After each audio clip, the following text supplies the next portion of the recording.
नमस्कार, आप देख रहे हैं श्री एकता टाइम्स नेट न्यूज चैनल और मैं रशीद रशीद आपका स्वागत करता हूं। राष्ट्र भर में चुनाव की गतिविधियां बहुत तेज गति से चल रही है। चुनाव का माहौल तपा हुआ है और सभी पार्टियों के प्रतिनिधि जो हैं अपनी अपनी दौड़ को मजबूत करते नजर आ रहे हैं। यानी कि संघर्ष जोर शोर से शुरू है और तमाम पार्टी के पदाधिकारी गण कठोर परिश्रम करते देखे जा रहे हैं। मुंबई की 36 विधानसभा की सीटें निर्णायक साबित होंगी और इसलिए मुंबई के अंदर इसका बोलबाला ज्यादा ही नजर आ रहा है। उसमें मलाड विधानसभा की सीट जो है चर्चा का केंद्र बनी हुई।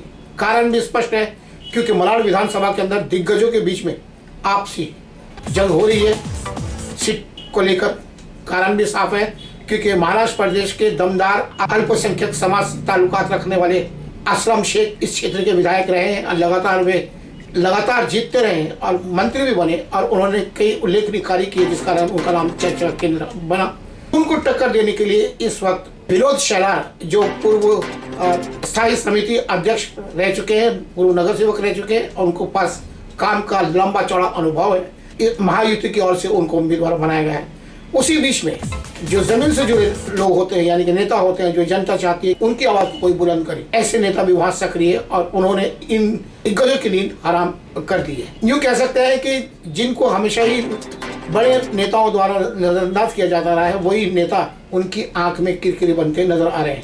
किसी तौर पर उन्होंने पर्चा भरा और अल्पसंख्यक बड़ी संख्या में मलाड विधानसभा में रहते हैं और इसका अच्छा खासा खामियाजा भुगतने को पड़ सकता है असलम शेख को, क्योंकि अल्पसंख्यक समाज का उनके पीछे बड़ा सपोर्ट रहा है और समाजवादी पार्टी के प्रति लोगों का दूसरा आकर्षण कांग्रेस के बाद रहा है।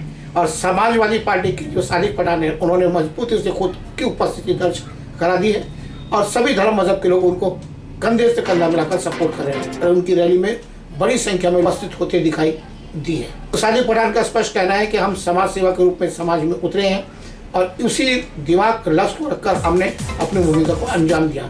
वही उनका कहना है कि पिछले 15 सालों के अंदर जो मालूनी का विकास होना चाहिए था वो हुआ नहीं, चाहे गटर की बात हो, ये स्वच्छता की बात हो, ये पानी कनेक्शन की बात हो, नलों में पानी आने की बात हो या शौचालय बनाने की बात हो, रोड बनाने की बात हो, हर जगह पर जो प्रतिनिधि रहे वो असफल हुए और इसलिए आम जनता की भावनाओं को देखते हुए चुनाव में खड़े हुए।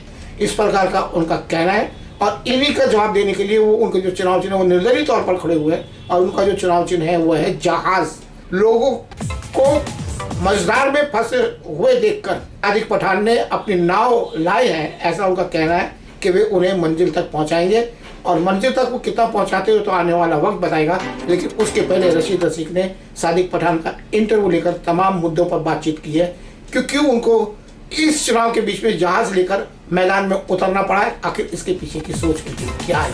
तो सादिक पठान ने तमाम मुद्दों को लेकर रशीद रशीद से बातचीत की कि क्या समस्याएं हैं, क्यों उन्हें चुनाव में उतरना पड़ा, इन सब मुद्दों को लेकर बातचीत की। आइए डालते हैं एक नजर। पेश है एक विशेष रिपोर्ट।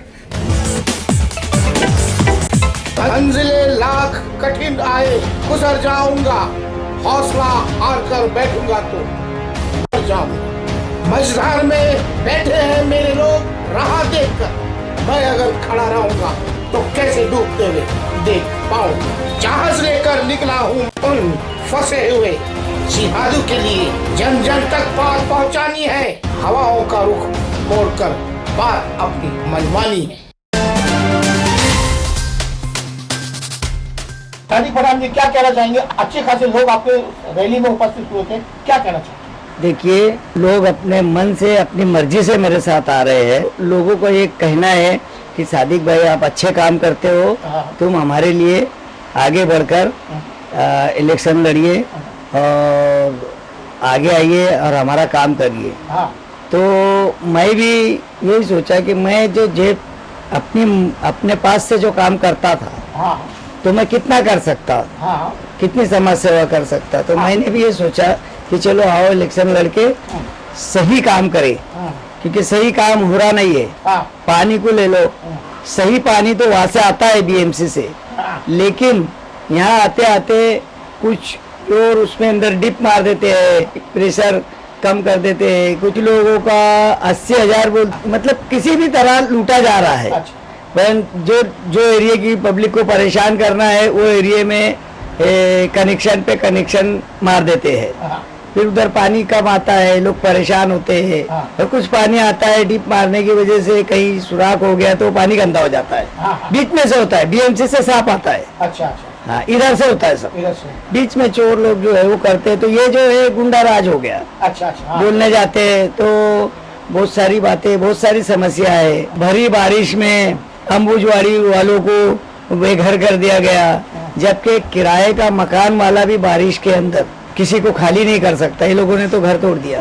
अच्छा, अंबुजवाड़ी वाले जितने थे ना, हाँ। सबको भर बारिश में, हाँ। बारिश चालू मूसलाधार, हाँ। और इनको घर तोड़ दिया गया। अच्छा। तो ये सारी समस्या एक समस्या नहीं है। जैसे कि अभी नशे की हालत ले लो, क्या बिक रहा है। हाँ अभी आने वाली जो पीढ़ी है नशे की हालत में जूझ रही है। हाँ तो इस मुद्दे पे कोई ध्यान नहीं दे रहा है। हाँ फिर रोड ले लो, एक ही रोड है मालूनी से बाहर निकलने के लिए। हाँ, है, हर समस्या बर्दाश्त कर लेगा, पेशेंट कैसे बर्दाश्त होगा? पेशेंट तो दम ही तोड़ देगा। राइट। हाँ, डिलीवरी भाई अगर अपन लेके जा रहे, उसका एकदम टाइम करीब आ गया, वो हॉस्पिटल जल्दी पहुंच पाएगी। हाँ। तो अभी अगर आप मेरे से समस्या पूछना चाह रहे हो तो एक समस्या हो तो बताए ना। हाँ। बहुत सारी समस्या है। अगर हमारे पुराने नेता अगर इस समस्या पर गौर करते और इन हालातों पे, इन मुद्दों पर अगर गौर करते तो हम जैसों को आगे बढ़ने की जरूरत क्या है? मतलब आप ये बोल रहे हैं कि गटर ठीक से बने नियम में बदबू आ रही है, कचरा जाम है, और जो रोड है जो बनाना चाहिए था वो भी नहीं बनाए गए। सिर्फ आते नारियल फोड़ते चले जाते। अच्छा, और गटर नाले को लेकर क्या कहना आपका? गटर नाले की तो हालत खराब है ये। हाँ। जब रोड बनेगा तो गटर नाले बनेंगे ना। जब रोड ही नहीं बन रहा है तो गटर नाले कहाँ से बनेंगे? हॉस्पिटल को लेकर भी आपने बता ही दिया। हॉस्पिटल बना है, दो हॉस्पिटल बना, लेकिन चालू हुआ नहीं है मालूनी में।